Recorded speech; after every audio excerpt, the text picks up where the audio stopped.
Hey everybody, what's up? Today we're gonna do something that we've done only once before. We're gonna do a little bit of Q&A. I get lots of comments on my Instagram, on my YouTube, on my Snapchats, on my Twitters, and now I'm gonna answer a couple of them for you. But please stay tuned for Friday because Friday is a very special Flashback Friday and really applicable to so many of you. So make sure you stay tuned for that as well. That one's all about Maryland and why I chose to go there. But this one is Q&A.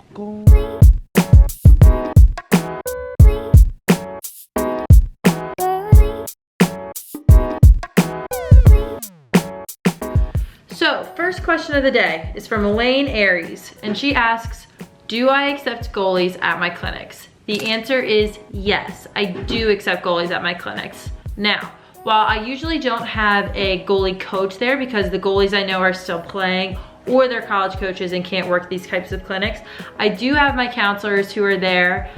They work with you guys while the other girls are doing stick work. They'll warm you up, they'll take you through a hand-eye coordination exercise, and then everything else is playing. So you get lots of shots, lots of instruction from me and from other shooters, but not necessarily other goalie coaches. So that's something to be aware of. So my next question comes from Olivia Robinson, and she asked, do you have any tips on getting to college and playing lacrosse? Now, I'm gonna cover that topic much more on Friday's video, but simple answer is, I think everyone should be working on their wobble, have as great of stick skills as you possibly can be, and make sure you're in shape. Those are the two things that you control, if you can catch the ball and if you're in shape. But the other thing that coaches really look for in terms of recruiting is just being a good teammate. Making sure that you're having fun, that you're cheering your teammates on, and not getting your head down when you make a mistake.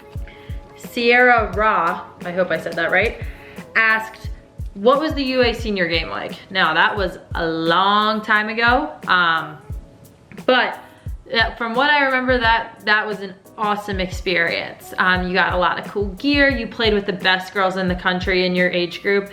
It was just a really big celebration. You came together, played a fun game, met some really cool people. I met friends that I never thought I was gonna be friends with, and now I'm friends today.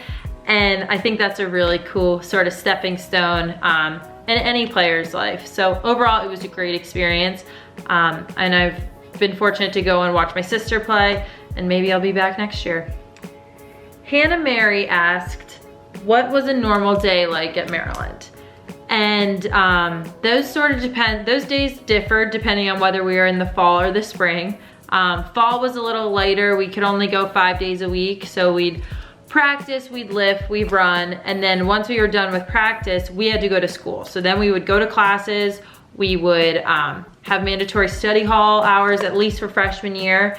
And then you had to do homework. And then at the end of the day, you had to eat and you wanted to be a normal college kid and have fun and watch TV and just hang out.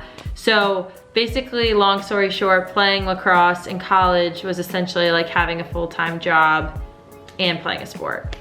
In spring, it got even crazier because you were allowed to practice 6 days a week. You were traveling all over the place. You still lifted, you still ran, you still had school.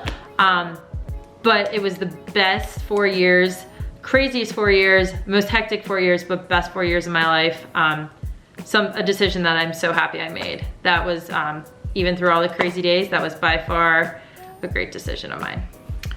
Another question I got was from Everything Girls Lacrosse, and they asked, can you share a memory of when you decided lacrosse was the one you wanted to play in college? I played soccer, lacrosse, and basketball my whole life. And it wasn't up until 8th grade when I was on like 8 different teams that my parents finally made me choose a sport to kind of specialize in. Not to quit my other sports, but the one that I played club and did all my traveling for.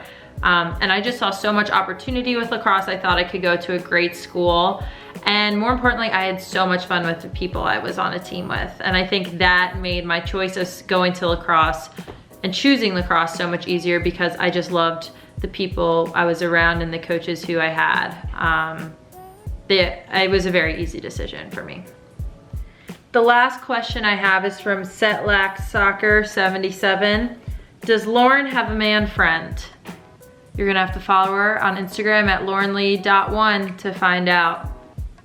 Can't tell ya. All right, that wraps up Q&A number 2.